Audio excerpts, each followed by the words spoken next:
Here's 12 pieces of MMA news you might have missed. Conor McGregor says he was shown his death during an ibogaine treatment in Mexico, which is a powerful psychedelic therapy which he claims led to a spiritual encounter with Jesus. He says he saw how his death would have affected his children. He says he was looking down on himself as it happened, and he was looking out from the coffin. He said he saw God in the Holy Trinity, describing Jesus, Mary, and the archangels as all present in heaven.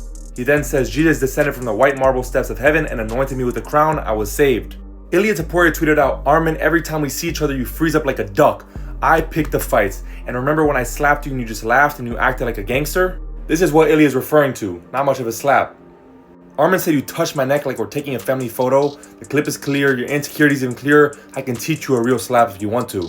Islam said the UFC should have a contender for him within the next 2 weeks. He says Ian Gary did not surprise him and Shavkat's been too active and injured, but if the UFC picks him, then why not? He also said he would need a very good offer from the UFC to fight Topuria at lightweight. He says each weight cut takes years off your health. He also said he almost threw in the towel during Tagir's fight. He says the weight cut is brutal and he will not be fighting at flyweight again. Darren Till said Ian Gary is an amazing fighter, but the most fake person ever. And Hamza posted and deleted this tweet saying, white boy, you will not survive 1 minute in my world. Dan Hooker wants Moicano and Sydney and says we both suck. And Moicano responded with Dan Hooker, Ijimani. Kevin Vallejos called out Luke Riley accepted. Waldo Cortez Acosta got a new contract. Yaroslav Amosov will be taking on Neil Magny December 13th in the Apex. Remember, he's the Bellator champion, just signed to the UFC and he's 28-1. And lastly, it looks like the UFC will be doing more international events because there's not as many domestic champs right now and the international will sell more.